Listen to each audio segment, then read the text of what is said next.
guys. Two things before I start. The first is, I have to apologize for the fact that with incredibly bad timing, I managed to come down with a hideous streaming cold today. So I'm afraid this talk is going to be punctuated by coughing, sniffling, throat lozenge consumption. I nearly said throat lozenge sucking, but I decided not to. And it seemed very appropriate that I had to ask Geraldine this morning to make sure I had a box of tissues on hand for this talk. The second thing is there anybody in this audience who will be offended by the use of explicit sexual language? No? Excellent. I just want to make sure that if anybody thinks they might be offended, please leave now. I don't want to get the organizers into trouble, and I don't want any of you to say that you weren't warned. So I'm going to talk about where my project Make Love Not Porn came from and what it's about, the response it's had subsequently in the 3 years since I launched it. I'm going to talk about then where I'm planning to take it next. I want to ask for your help in how I do that. I'm very pleased to be talking to Germany today.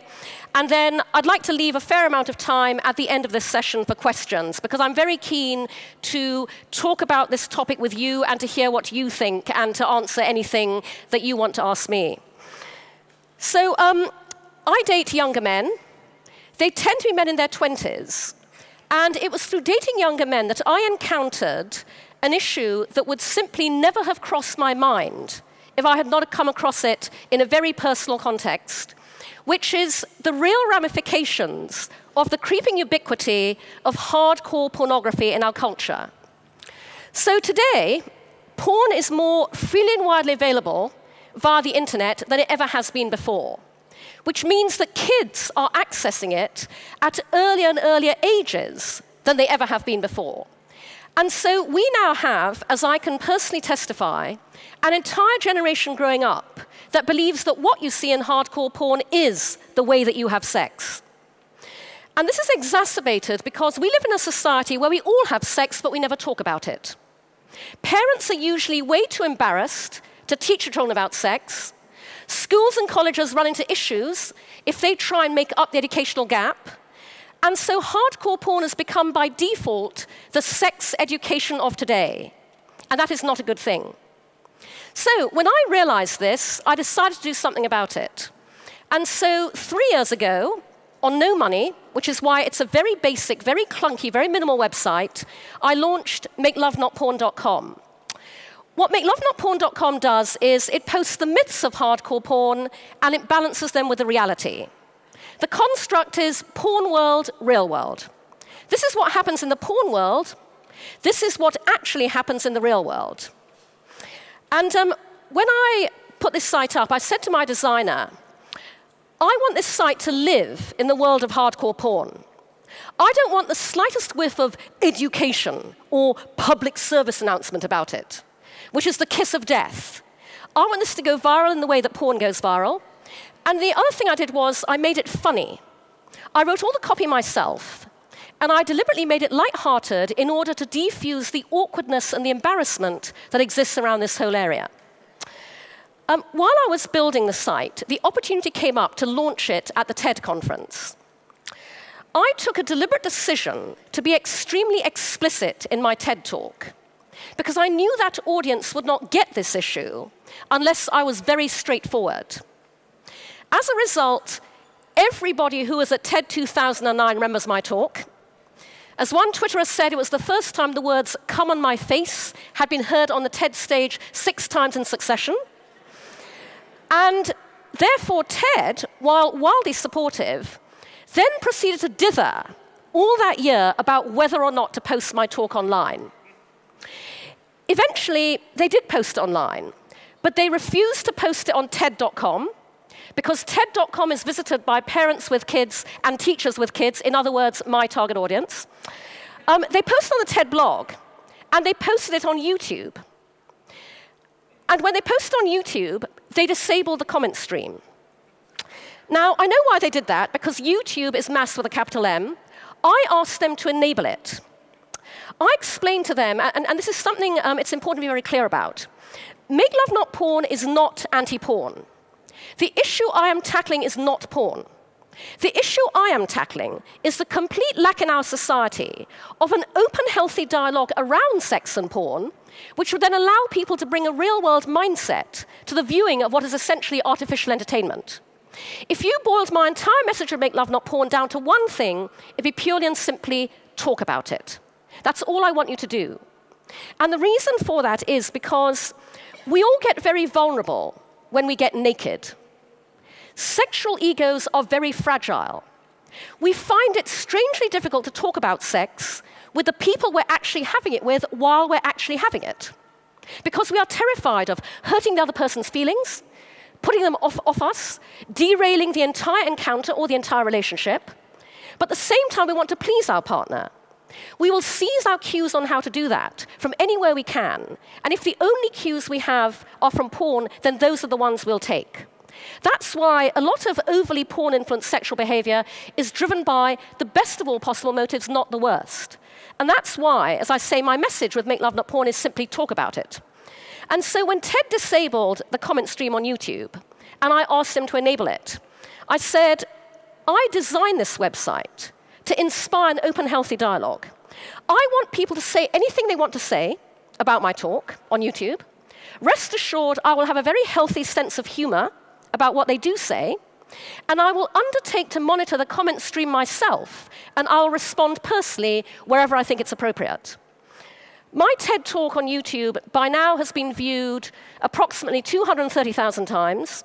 There is a comment stream of nearly 1,500 comments, and I've responded personally to over 90% of those comments. I've done that for 3 reasons. The first is, quite frankly, enormous entertainment value for me.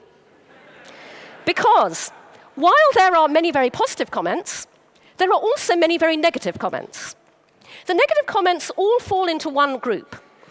They are young men, sometimes older men, but usually young men, hiding behind the veil of anonymity that a username affords, hurling obscene abuse at me.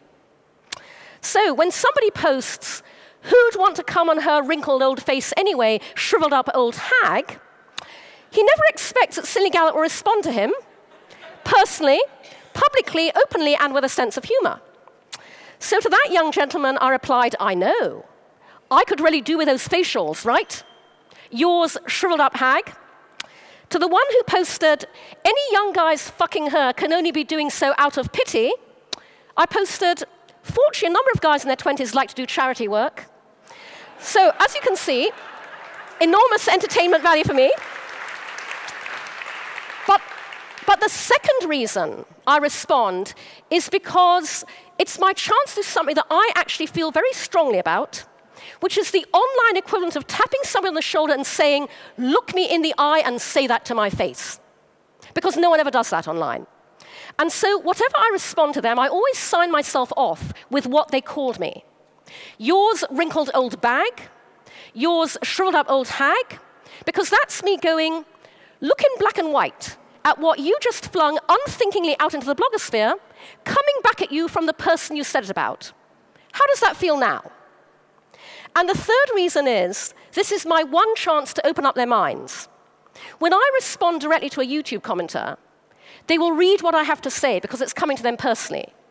They may choose to shrug it off, they may choose to ignore it, but it's my one opportunity to get them to think differently about the entire topic in question. The results of doing this have been fascinating. Many responses going, respect. We did not expect you to engage with a YouTube audience. TED speakers don't tend to do that. Many apologies. Public apologies in the comment stream. Private apologies from the abusers, the perpetrators of some of the most horrific abuse sent to me through my YouTube messaging service. And it's interesting because when you actually get people on their own, the dialogue changes.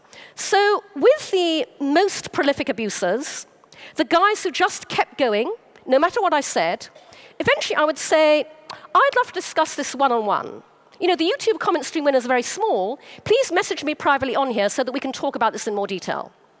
Of the 10 or so guys I invited to do this, 9 of them did.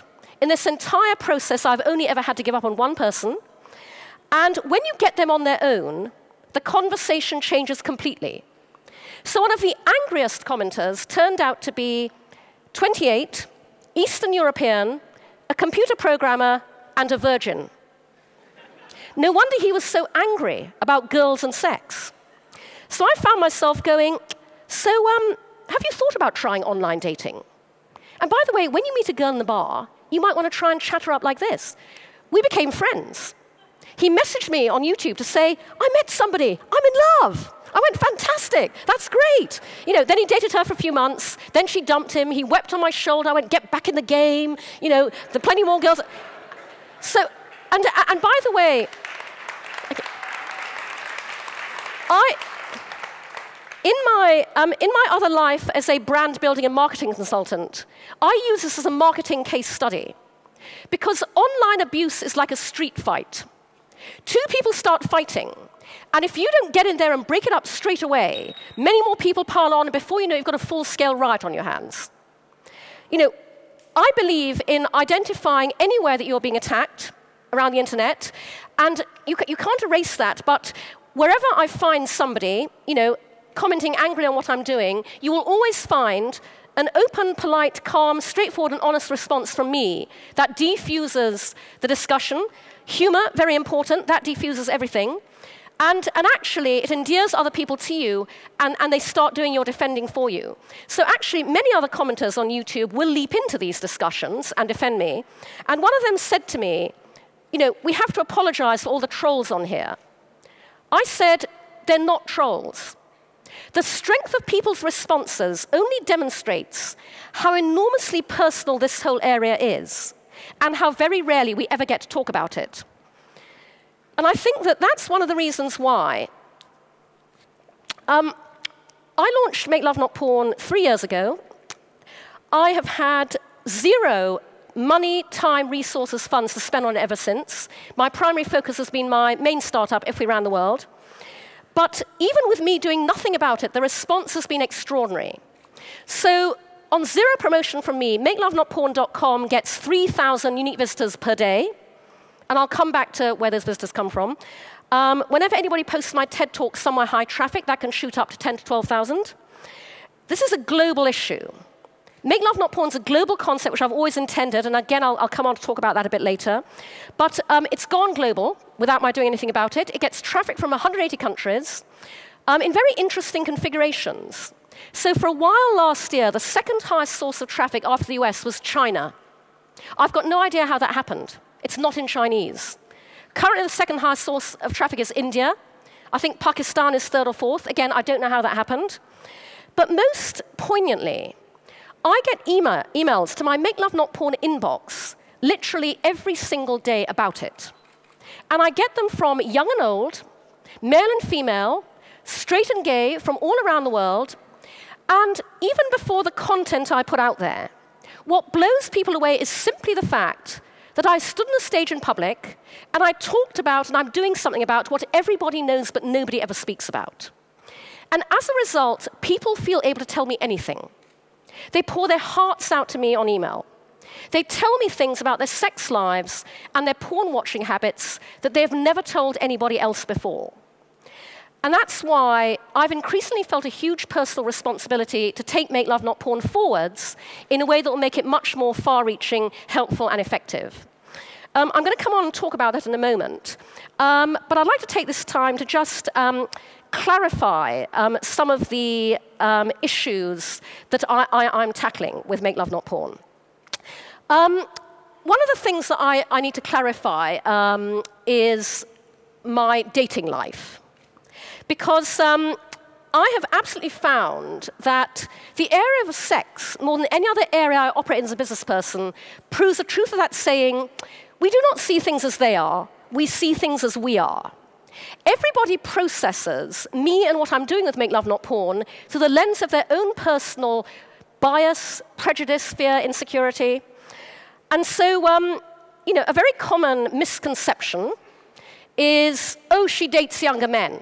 She's a predatory, needy, desperate, hungry cougar, flinging herself at abusive younger men. No wonder she gets the behavior she deserves. Okay, that is not my dating life. I'm extremely selective about whom I date. I have never hit on a younger man in my life. I don't have to. They come after me. And by the way, I'm very public about the fact that I date younger men. And I'm public about that because I find it very aggravating that for centuries, the other way round has been totally fine. Older man, younger woman, no one bats an eyelid. Somehow, older woman, younger man, less socially acceptable. So as a rampant feminist, I believe in going loud and proud on the fact that I date younger men, because every time I say that, I'm striking a blow for all womankind. But also because, to me, it is emblematic of a much bigger point, which is that I believe that everybody should be free to design the relationship model that works for them, which may, by the way, be different at different points in your life, versus the very limited number of relationship models society tells us it's okay for us to operate. So I'm extremely selective about the younger men I date. I freely admit I date them casually and recreationally. But no matter how recreational and casual the relationship, I have one fundamental criteria. They have to be a very, very nice person. I have fantastic radar for very, very nice people. And as a result, I only date utterly lovely younger men. I date them in a context of mutual trust, respect, affection, and liking. My so-called casual relationships go on a lot longer than many people's committed relationships.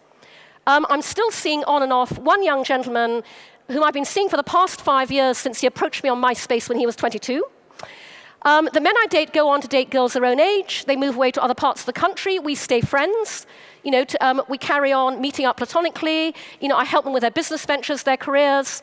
So that's a very different model to the one that people perceive. So I only date utterly lovely younger men, but I am my own research lab.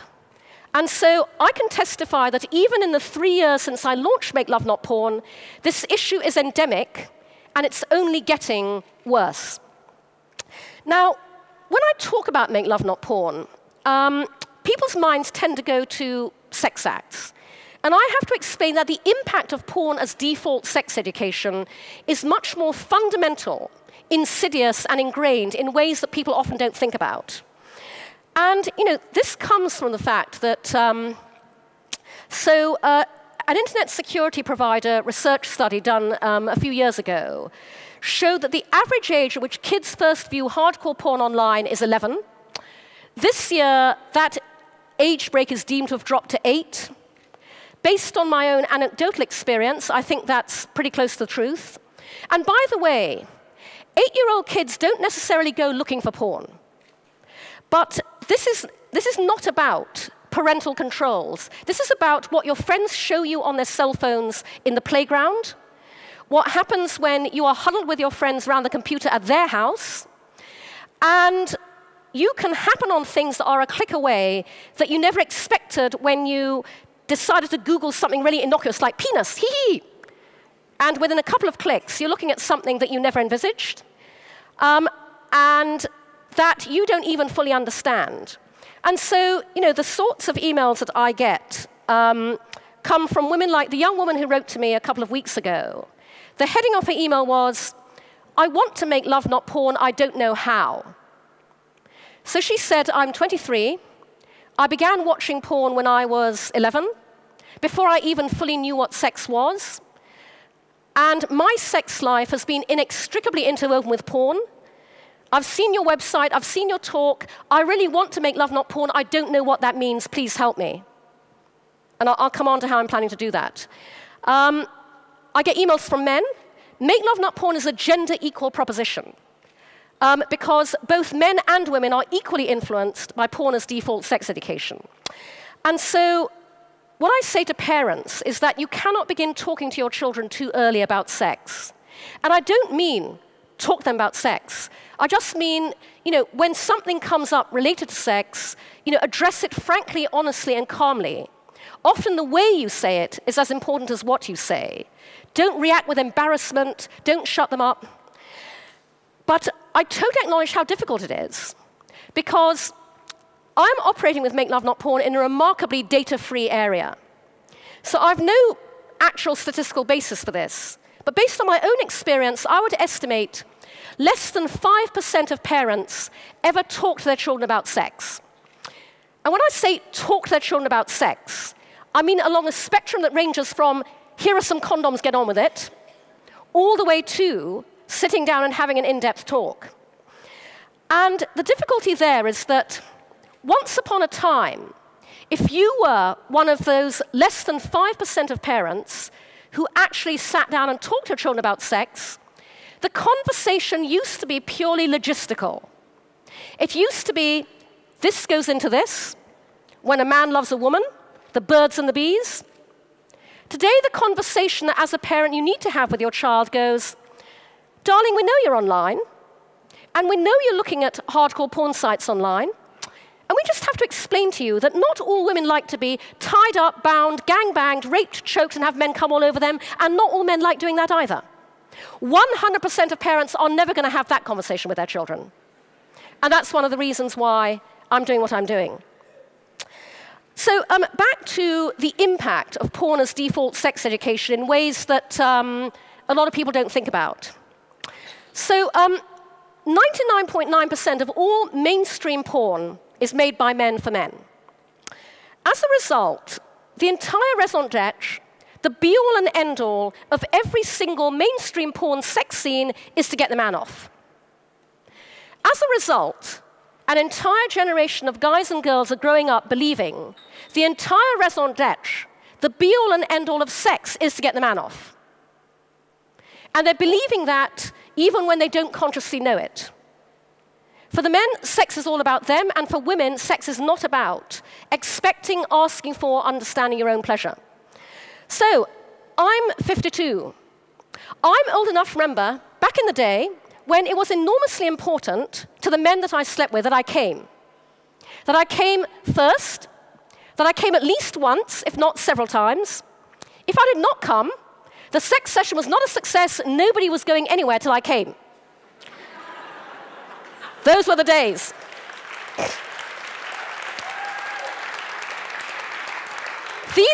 These days, I don't come, and it's not even remarked upon. And let me remind you, I only date utterly lovely younger men, and this is the way they're conditioned. Because mainstream porn does not show you how to make a woman come, for real. And, you know, I can see that they are modeling unconsciously the body language and the behavior where this is the center of the universe. And by the way, porn does a huge disservice to men because it makes them believe that great sex is dick-centric. And that great sex is all about certain things that men in turn feel inadequate about as well. But that's an aspect of porn as standalone sex education people tend not to think about.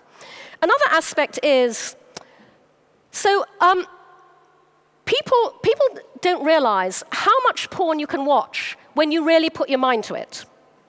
So I asked a young 20-something guy, so, you know, how much porn do you watch? And he said, oh, very little. Only about 2 hours a day.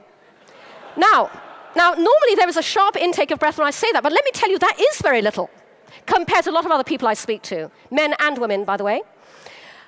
Also, it always entertains me when people talk about watching porn. Nobody's watching porn, they're wanking.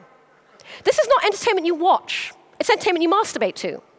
So, when you are watching 5 or 6 hours of porn day and night, and you are masturbating ferociously all through that, and I'm going to focus on the male aspect of this, as a man, you can become so attuned to the pressure and sensitivity that you give yourself that you can no longer come inside a woman, in her mouth, in her hand, or through anything that she can do to you.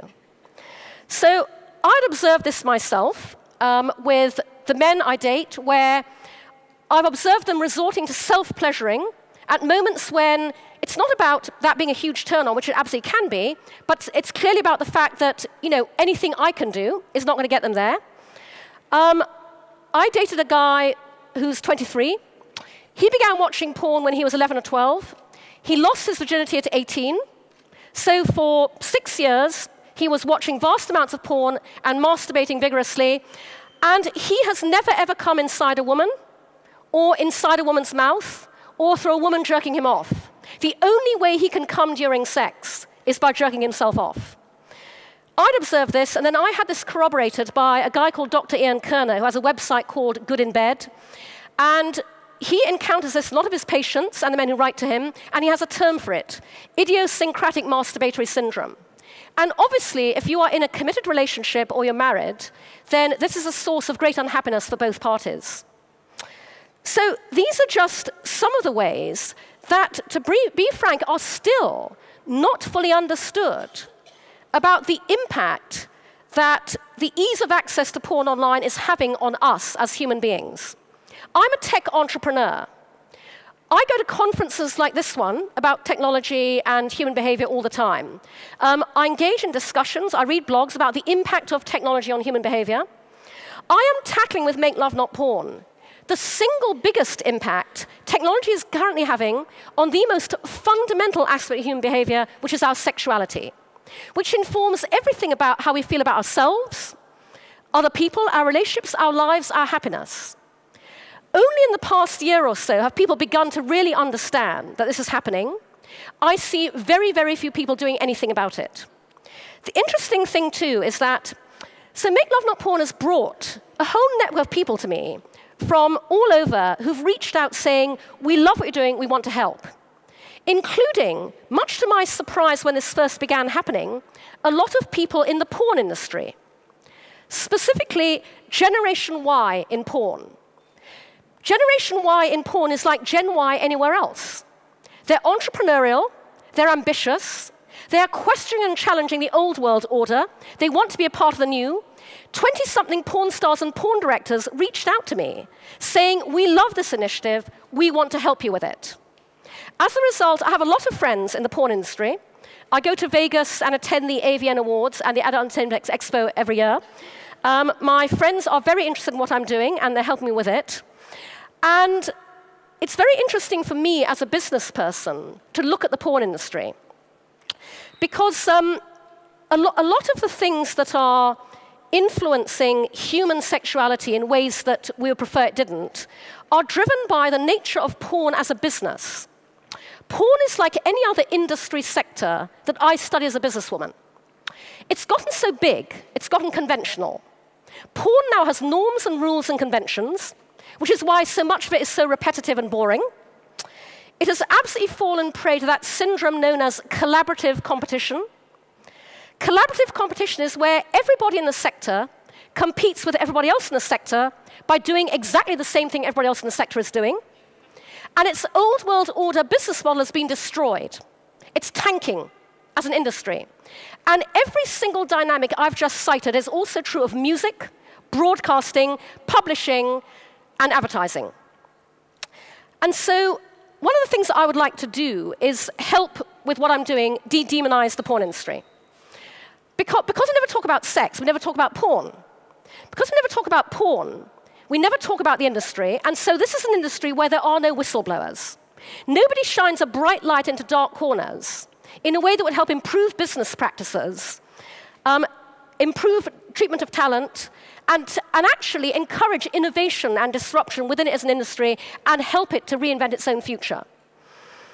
And that is actually part of where I want to go with Make Love Not Porn in the future.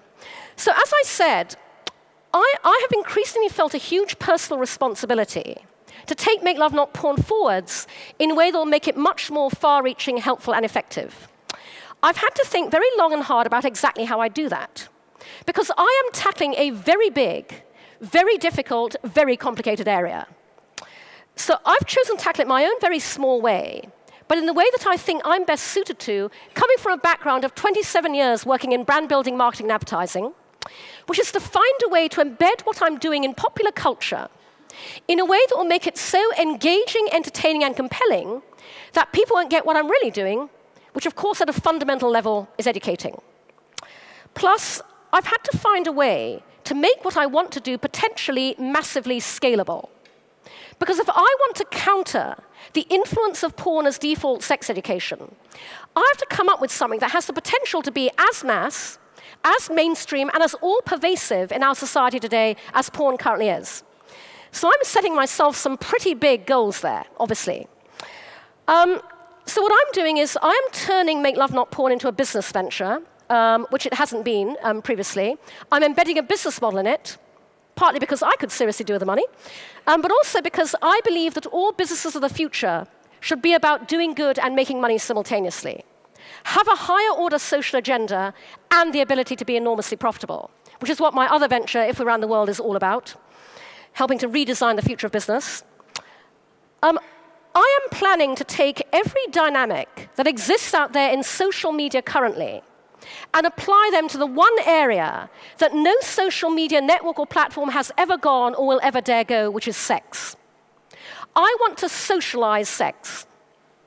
I would like to make real-world sex socially acceptable and therefore socially shareable in a way that, to be honest, nobody else has ever achieved to date.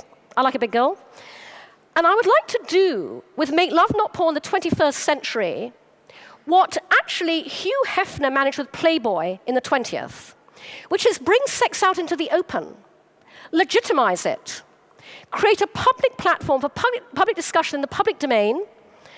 As part of doing that, I would like to help redefine what constitutes porn, and I would like to be part of the future of porn. Now, I and my team are doing that. We are currently building what we will launch later on this summer as MakeLoveNotPorn.tv.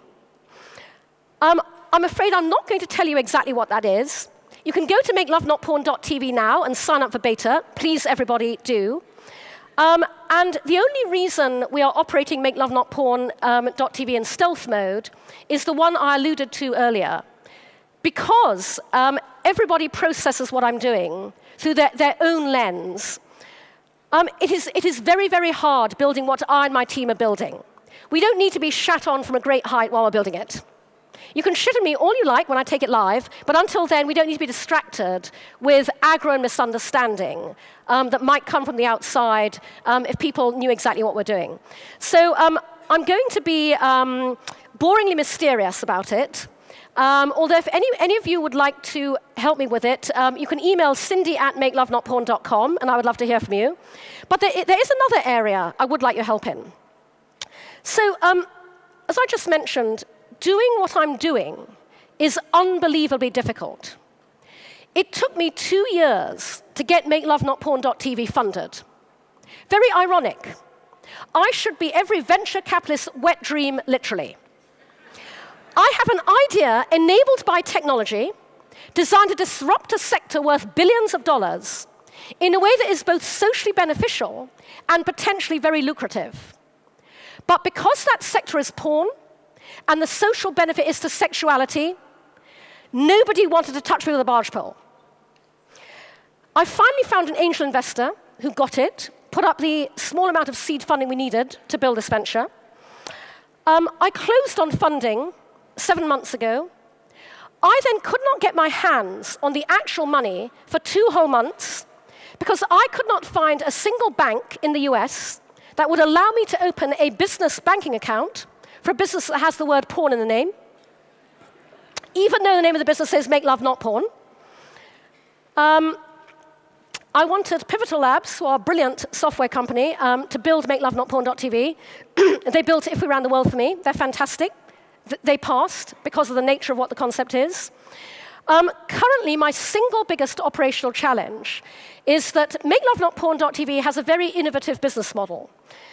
I need to put a payments infrastructure in place, but because we are what the world deems to be adult content, we can't work with PayPal, we can't work with Amazon, we can't work with Google Checkout, we can't work with most of the big payment gateway providers.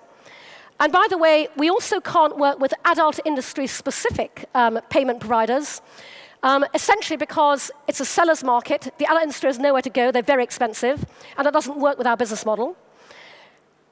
I actually got so frustrated by this, I said to my co-founder and CTO, Corey Innes, we are trying to invent the future of porn. I want to talk to anybody who is inventing the future of money. Let's research every single financial tech startup out there, because I want to find the people who are as frustrated with the old world order financial system as I am, but from a different perspective, and I want to work with them. So, we are partnering with Ben Milne of Dwala. Sahil Lavinja of Gumroad is very keen to support us. But actually, I I very specifically wanted to say to this audience, I am looking outside of the United States for help with a bank whose management actually would get the social mission of what we're doing and allow us to open a business banking account. I'm looking for payment infrastructure partners who get what we're doing, support it, and would like to help us do it. And if any of you, work with, know of, or can recommend anybody, I would be enormously grateful for that help. So that's essentially what I'm doing with Make Love Not Porn. I'm sorry I can't be more overt about exactly how it is that, exactly the way that I'm taking this forward. But it will only be a couple of months before you're able to see exactly what MakeLoveNotPorn.tv constitutes. And I'm very keen to answer any questions you have or clarify anything that you may be curious about. So I'd like to open it up to you guys and talk to you. Thank you very much.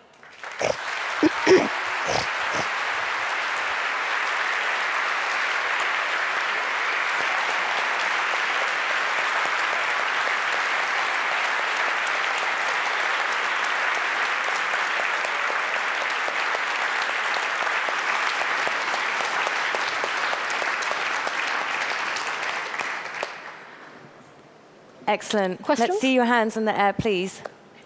The gentleman over there first. Hello, my name is Thaddeus. I'm a former basketball pro, and I just wanted to tell you I'm very grateful for what you're doing. You're very great, you're brilliant, and keep doing what you're doing. The funny thing is, 2 days ago, I was just talking to a friend of mine. He is an NBA player, and he told me something about his problems and talked about that he can't look at women in a respectful way, like something just switch on whenever he gets in contact with women, right? And I would love to get in contact with you later on. I think, no, come on, come.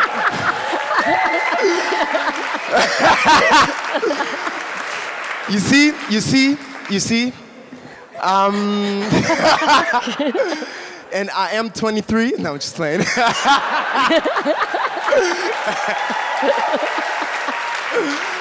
Now, I think it's very important what you're doing, and I just realized how important it is and where it come from, all the things the way we think about all the things, right? And just keep doing what you're doing, and later on we just get in contact and talk about a couple of things. No, I enormously appreciate that, and yes. Yeah, I mean you're absolutely right. It's interesting. Porn is like any other media entertainment channel where, just as with TV, the proliferation of reality shows in a sector that is in the stranglehold of the old world order. Clay Shirky put it very well when he said, institutions have a vested interest in perpetuating the problems to which they are the solution. And many industry sectors operate to that model. So TV, where the business model is as broken, goes with the things that will make the most money very quickly and easily, as per the proliferation of reality shows, which are driving all sorts of societal models of what is acceptable behavior and ways in which you should see yourself, role model yourself. And porn is doing the same thing in ways that we don't even fully understand. Exactly. But within every single industry sector, there are people who work within that sector who understand that they have a responsibility to try and change this. And I'm very keen that we work together, collaboratively, anybody who wants to help change this syndrome. I'm also enormously grateful to hear words of support like yours, because I have to tell you that it is a real battle doing this. And I regularly feel very demoralized and demotivated by all of the obstacles I come up against. But every obstacle I encounter is exactly why we have to do what we're doing, to break down the hypocrisy and the puritanism around this whole area. So thank you very much for that. I appreciate that. More questions? More questions?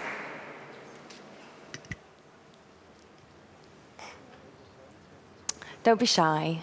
There. Okay, I just have a question. How bad is porn for children? Because in Germany we had this outrage about generation porn, it was like about 11-year-olds watching porn, and they were thinking, okay, a gangbang is a normal way of sex. Everybody have to have it. But there were 2 studies that showed that porn is sexual education and that they can divide between porn and normal sex. So where's the danger? Well, I think, first of all, I don't know enough about the sex education system within schools in Germany. But a very important part of how it impacts children is the level of sex education they receive from their family and from schools to understand that porn is entertainment. As the journalist Mary Beth Williams wrote, thinking you can learn about sex from watching porn is like thinking you can learn to drive from watching The Fast and the Furious. But certainly the issue is that most children around the world do not get that degree of education. So I mentioned earlier that MakeLoveNotPorn has gone global, so it gets tweeted all around the world. And last year, a guy in India tweeted. He was based in Bangalore, and I monitor MakeLoveNotPorn on Twitter. And the tweet said, "Everybody, go to MakeLoveNotPorn.com immediately. If you are about to get married, this site could save your life, literally."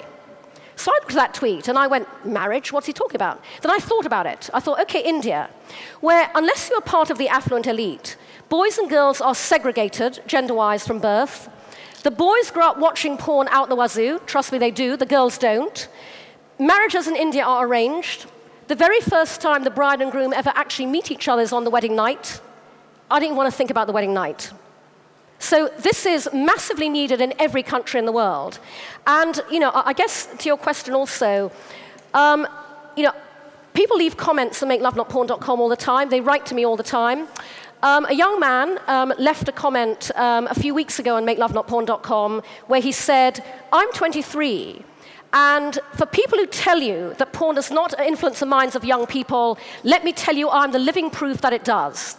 He said, I began watching porn when I was 11 or 12. I didn't really understand what sex was, and for years, I thought sex was this utterly degrading, utterly inhuman act.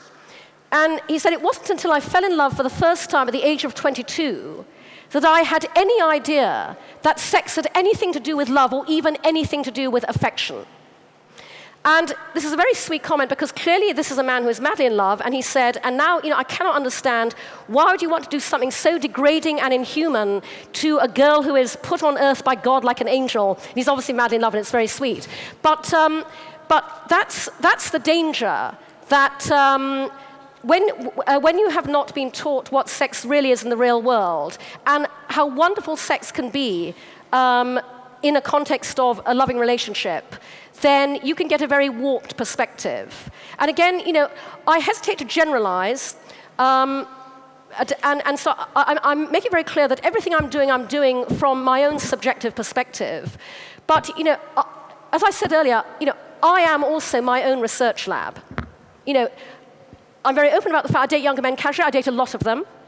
Not all of them evince, the reasons I started Make Love Not Porn, but this is not me as one of these academics or these journalists going, ooh, I hear that young people today. This is me going, I have sex with 22-year-olds. And I see how this plays out in my own personal life in very intimate situations that I have to be very careful about how I handle as well. So, as I say, I'm not tackling porn per se, but I am urging everybody to talk about sex openly and honestly. You cannot begin talking too early with your children. And it is incredibly important that you have a realistic, real-world conversation with them. And what we are doing with MakeLoveNotPorn.tv is we are creating a platform and tools for what I call sexual social currency. I want to give people the tools with which to have this conversation in the public domain in the way that MakeLoveNotPorn.com, even in its very basic state, is currently doing. A classic email I get all the time is from a guy or a girl who says, I came across your TED Talk, I went to your website, I sent them both to my girlfriend. Off the back of that, we had a conversation about the fact that there are some things I could be doing differently, and now our sex life is much better as a result. Thank you very much. I get emails like that regularly. We have 2 more questions lined up at the side there. The girl, yes, it's you first, the girl with the red hair. I wonder... thank you. I was just wondering, I really enjoyed your talk, but it sounds to me like porn is something evil. I know it's not, and that's not what you're meaning, but it's like you're saying people to have like regular sex, like in bed, like the bees and the flowers, just in and out, but not the... you're telling them that it's not real, that there are borders not to discover. This is like, it sounds to me. Oh, no, sorry. What I was saying earlier was, I was talking about the kind of conversation that parents used to have with their children. And the conversation they have to have now. That was not me about... really important. First of all, Make Love Not Porn is not judgmental. It's absolutely not about this is good or this is bad, because sex is the area of human experience that embraces the widest possible range of proclivities. Criticisms of MakeLoveNotPorn.com, if you go to the site, people say, oh, but all you're saying, Cindy, is some people like this, some people don't. Have the conversation. Yeah, that is all I'm saying. But even that very straightforward thing needs to be said. It's absolutely fantastic, you know, to do what you love to do. It's also fantastic to push your sexual boundaries. The important thing is communication. Great sex is all about communication. As long as you're both really enjoying it, that's all that matters. But unfortunately, people find it very hard to have that conversation. You know, and you know, as I was saying earlier, you know, porn just, it's entertainment. But there's a whole world of real-world sex out there that is absolutely fantastic, that is way, way better than anything porn can or will ever show. And that's what I'm trying to help people discover. And that's something that we hope to be able to facilitate much more when we launch MakeLoveNotPorn.tv. But just to be very clear, what you heard me say earlier was I was saying, once upon a time, 10 years ago, that's the way parents would try and talk to their children about sex. And now they have to talk about it differently. That's all. The gentleman with the hat, please. Yeah, I do workshops with youth and pupils and about online security and social media, and always try to talk about how they can usefully use it for them. So how you can use porn, you know, in a way which helps you in a way, or do you have hints what pupils or youth need before or while they watch it, you know, like, or for a discussion about it? You know what I mean? Sorry, what's the question exactly? The question is, I'm sorry, if I do a workshop about online security and the porn issue came up, right? Do you have hints how I can engage them or to put it on a way which is useful for them? It would be great to use that opportunity to have a very non-judgmental conversation around it. Because, I mean, it depends on the agenda for your classes and where you want to get to. But, you know, my experience is that people are dying to talk about all of this because we never do. So, you know, that's one of the reasons people write to me. I had an email last week from a man who wrote to me about his sex life and his porn watching habits. And at the end he said it's symptomatic of our double standards culture, as I said in my talk, that I am writing all of this to a woman I have never met because at the age of 37, his age, she is the only person I've ever heard talk openly and honestly about it.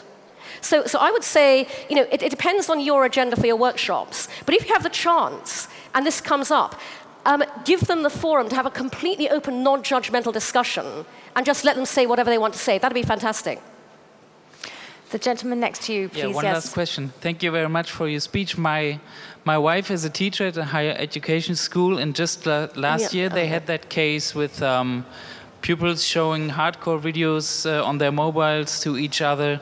There was a case where 2 guys almost raped a girl, and as a consequence, mobiles were prohibited for a year, a whole school year. And of course, this school has started programs and tried to link to other schools in working on this topic. I was missing one part in your speech, maybe you can elaborate on that. How are you connecting to maybe universities, sociologists, schools, or governmental educational programs in supporting your movement or collaborating with them? Right, okay, I'm not. And let me explain why I say that. One of the things I find with Make Love Not Porn that I have to be quite careful about is that, you know, and I'm not saying this is what, you're asking about this, but everybody always tries to load me up with their agendas. Because there are so few people willing to stand up and be counted in this space, that everyone is always saying to me, oh, Cindy, you should go into schools, you should do this, you should do that. I am being very focused about the way that I am tackling this. Because I don't see anybody else bringing what I can to the table, which is to find a completely different way to tackle it, that I hope actually will both be effective but also help supplement everything you're talking about. But there is nobody doing what I want to do, which is to try and create something in popular culture that is as all-pervasive and engaging as porn is. I am single-mindedly focused on that task. Once that goes live, I'm really open to collaborating with anybody and everybody. As I said, I'm looking at a very big, very, very difficult issue. I'm tackling one particular part of it in the way that I think will be most helpful. Even that I'm finding extraordinarily difficult to do. You know, I have a tiny amount of seed funding. You know, I have to work as a consultant to pay the mortgage. I have a very small team bootstrapping. You know, we can only tackle this in our way. And at the same time, everyone who's reached out to me, there's a whole network of us all tackling this in different ways. And I'm hoping that together, you know, and again, these are all the dynamics that all of you are talking about at Republica for these 3 days, the network effect, collaboration, the bottom-up model. The more of us tackling this in all our different ways, the more impact we can ultimately have. But in my case, I have to be incredibly focused about the one thing that I think I can do, and I can do really well, that will really help take this forward. Does that make sense?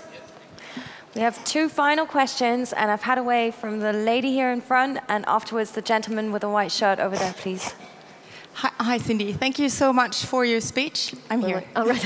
I've been wondering, listening to your talk, whether it's not just the amount and the accessibility of porn that's caused the change that you've described, but also the quality of the porn that's available. Because if you think back to porn in the 80s or whatever, it was very obviously like a movie, and the sets were really outrageous, and the porn that is widely available now is like is homemade, amateur, and it looks much more like real. It's real, or it's like people next door kind of neighbor stuff. So I'm just wondering, do you think, does that have anything to do with it, or can it be counteracted with porn that looks more real, or different kinds of porn, or? No, I mean, one of the things I won't pronounce on is the quality of porn. By the way, because this is something that, particularly in the context of what I'm planning to do, you guys should know.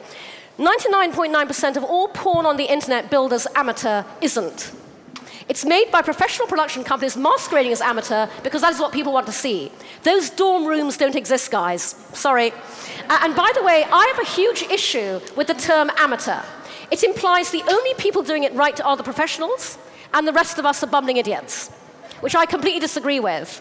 But just to continue on that point about so-called amateur, even the sites that tell you they're real, Homegrown Video bills itself as the largest, oldest amateur porn site on the net. Homegrown Video says we are real people having real sex.